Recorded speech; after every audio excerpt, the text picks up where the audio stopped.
पास एक ऐसी पावर आ जाए जिससे आप टाइम को स्टॉप कर सको, तो आप उस पावर का इस्तेमाल किन किन चीजों में करोगे। कुछ ऐसा ही होता है हमारी कहानी के कैरेक्टर बेन के साथ। कहानी की शुरुआत में हम एक कपल बेन और सूजी को देखते हैं जो कि किसी बात को लेकर आपस में झगड़ रहे होते हैं। अब इन दोनों का झगड़ा इतना बढ़ जाता है कि सूजी बेन से ब्रेकअप करके वहाँ से चली जाती है। अगले दिन बेन अपने कॉलेज जाता है और वहाँ पर वो सूजी को किसी दूसरे लड़के के साथ देखता है। बेन बताता है कि कल तक तो हम दोनों एक दूसरे के साथ थे और हमेशा साथ में रहने का प्रॉमिस कर रहे थे, पर आज सूजी किसी और के साथ है। कल तक तो वो मुझे किस कर रही थी, पर आज वो किसी और को किस कर रही है। इसके बाद वहाँ पर बेन का दोस्त शॉन आता है और उसे कहता है कि तुझे किसी सुंदर लड़की को पटाना चाहिए ताकि सूजी जब भी तुम दोनों को साथ में देखे तो उसे जलन महसूस हो। लेकिन बेन शॉन को कहता है कि अब वो इस हालत में नहीं है कि वो किसी और के साथ रिलेशनशिप में आ सके। इसके बाद बेन अपनी आर्ट क्लास में जाता है और वहाँ पर भी वो सिर्फ सूजी की ही पेंटिंग बनाता है। बेन को सूजी की बहुत याद आ रही थी, इसलिए एक रात को वो सूजी को फोन भी करता है और उससे पूछता है कि क्या हम दोनों फिर से साथ में हो सकते हैं। पर सूजी बेन को मना कर देती है और कहती है कि अब मैं किसी और के साथ हूँ।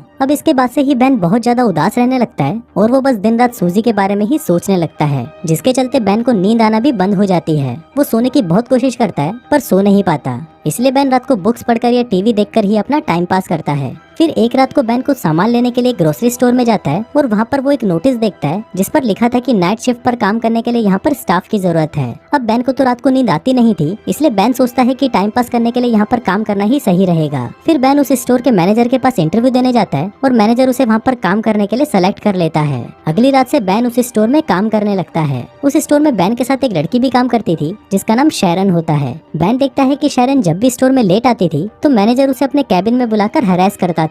इसके बाद बेन हमको बताता है कि यहाँ पर सुपरमार्केट में टाइम बहुत ही धीरे धीरे कटता है, इसलिए यहाँ पर काम करने वाले एम्प्लॉइज टाइम को जल्दी काटने के लिए अलग अलग तरीके अपनाते हैं। जैसे शैरन अपनी घड़ी पर टेप लगा देती है ताकि उसे टाइम का पता न चल सके और टाइम जल्दी बीत जाए। शैरन के अलावा स्टोर में दो और एम्प्लॉय भी काम करते हैं जिनमें एक का नाम मैट और दूसरे का नाम बैरी होता है, और ये दोनों स्टोर में काफी उल्टी सीधी हरकतें करते रहते हैं और इसी तरह ही वो दोनों भी अपना टाइम पास करते हैं। अब यहाँ पर बेन के लिए भी टाइम पास करना बहुत मुश्किल हो गया था, इसलिए बेन के पास एक सुपर पावर आ जाती है। बेन टाइम को फ्रीज कर देता है, जिसके बाद वो सुपरमार्केट में आई सारी सुंदर लड़कियों के कपड़े उतारता है और उनकी ड्राइंग बनाने लगता है। बेन बताता है कि उसे दुनिया में सबसे ज्यादा सुंदर क्रिएशन लड़कियां ही लगती हैं, इसलिए वो सिर्फ लड़कियों की ही ड्राइंग बनाता है। अब बेन ऐसे ही लड़कियों की ड्राइंग बनाकर अपना टाइम पास करता था, और जब बेन टाइम को वापस नॉर्मल करता तो बहुत सारा टाइम बीत जाता था और इसी वजह से बेन को स्टोर में ज्यादा काम भी नहीं करना पड़ता था। अब ऐसे ही कुछ दिन बीत जाते हैं और फिर एक दिन जब बेन काम पर आता है तो वहाँ शैरन भी उसके पास आती है। फिर बेन अपने लॉकर में से एक सैंडविच निकालता है तो उसे देखकर शैरन कहती है कि उसे बहुत भूख लग रही है, तो क्या वो ये सैंडविच खा सकती है। अब बेन उसे हाँ बोल देता है और शैरन को वो सैंडविच खिला देता है। शैरन जब वो सैंडविच खा रही थी तो बेन उसे देख रहा होता है और बेन के मन में शैरन के लिए फीलिंग्स जागने लगती है। इसके बाद बेन स्टोर में आता है तो वहाँ पर उसे बैरी और मैट मिलते हैं। फिर वहाँ पर मैट बेन को कहता है कि आज रात को वो शैरन के साथ मूवी देखने जा रहा है, जिसके बाद वो शैरन के साथ इंटीमेट होगा। अब ये सुनकर बेन को बहुत बुरा लगता है और वो सोचता है कि जब भी वो किसी लड़की को पसंद करता है तो वो लड़की उसे छोड़कर चली जाती है। बेन बताता है कि जब वो छोटा था तो वो एक लड़की को पसंद करता था, पर वो उसे कभी भी अपने दिल की बात नहीं बता पाता था। एक दिन उस लड़की का हाथ टूट गया और उस पर प्लास्टर चढ़ गया। फिर जब वो प्लास्टर उतारा गया तो उस लड़की के हाथ पर बहुत सारे बाल आ गए। अब ये देखकर स्कूल के सभी लड़के उसे चिढ़ाने लगे। फिर एक दिन बेन उस लड़की के पास आता है और उसे कहता है कि तुम जैसी भी हो मुझे बहुत ही सुंदर लगती हो, क्या तुम मेरी गर्लफ्रेंड बनोगी। अब ये सुनकर वो लड़की खुश हो जाती है और उसे हाँ कर देती है। इसके बाद वो लड़की बेन को स्कूल के पीछे ले जाती है और उसे किस करने की कोशिश करती है, पर बेन उसे किस नहीं करता और उठकर वहाँ से चला जाता है। बेन उस लड़की को कहता है कि कल सेम टाइम पर इसी जगह पर आना, जिसके बाद हम दोनों किस करेंगे। अब अगले दिन बेन उसी टाइम पर स्कूल के पीछे आ जाता है, पर वो देखता है कि वो लड़की तो वहाँ पर नहीं आती। जिसके बाद अगले दिन उसे स्कूल में पता चलता है कि वो लड़की ने स्कूल छोड़ दिया है और वो हमेशा के लिए अंटार्कटिका शिफ्ट हो गई है। इसके बाद हम स्टोर मैनेजर को देखते हैं जो कि बेन और बाकी के एम्प्लॉइज को अपने पास बुलाता है और कहता है कि कल हमारा एक फुटबॉल मैच है। फिर अगली शाम सभी लोग मैच खेलने के लिए जाते हैं, लेकिन यहाँ पर बेन और उसकी टीम सही से मैच नहीं खेल पाते क्योंकि वहाँ पर किसी को भी फुटबॉल खेलना नहीं आता था। अब बेन गेम से बहुत ज्यादा बोर हो चुका था, इसलिए वो टाइम को फ्रीज कर देता है। फिर बेन अंदर जाता है और वहाँ पर देखता है कि सभी लोग फ्रीज हो चुके हैं, लेकिन तभी वो देखता है कि वहाँ पर एक आदमी अभी भी हिल रहा होता है। फिर बेन जब उस आदमी के पास जाता है तो वो आदमी वहाँ से भाग जाता है। अब ये देखकर बेन को पता चलता है कि ये सुपर पावर सिर्फ बेन के पास नहीं बल्कि और भी लोगों के पास है। फिर बेन वापस ग्राउंड में आता है और टाइम को नॉर्मल कर देता है, लेकिन जैसे ही टाइम नॉर्मल होता है वैसे ही मैट फुटबॉल को लात मारता है और वो फुटबॉल जाकर सीधा मैनेजर के मुंह पर लगती है और उसके मुंह से खून निकलने लगता है। फिर मैट मैनेजर को लेकर हॉस्पिटल जाने लगता है, पर जाने से पहले वो बेन को कहता है कि तुम शैरन को घर छोड़ देना। लेकिन यहाँ पर घर जाने से पहले बेन शैरन को अपने साथ कॉफी पर ले जाता है। वहाँ पर बेन शैरन से पूछता है कि क्या तुम्हारे और मैट के बीच में कुछ चल रहा है, जिस पर शैरन उसे कहती है कि हम सिर्फ अच्छे दोस्त हैं और हम दोनों के बीच में ऐसा कुछ नहीं है। जिसके बाद शैरन मैट से पूछती है कि क्या तुम्हारी कोई गर्लफ्रेंड है। बेन उसको कहता है कि मेरी एक गर्लफ्रेंड पहले थी, पर कुछ हफ्तों पहले ही मेरा उसके साथ ब्रेकअप हो गया। इसके बाद बेन शैरन को उसके घर छोड़ने जाता है और अंदर जाने से पहले शैरन बेन को किस करने की कोशिश करती है, लेकिन बेन बहुत ज्यादा नर्वस था इसलिए वो शैरन के गाल पर किस कर देता है, जिसके बाद शैरन मुस्कुराकर घर के अंदर चली जाती है। इसके बाद अगले दिन मैनेजर सभी लड़कों को अपने कैबिन में बुलाता है और उनको कहता है कि कुछ दिनों बाद मेरा बर्थडे है और उस दिन मैं एक पार्टी दे रहा हूँ, तो तुम सभी लोगों को उस पार्टी में आना होगा।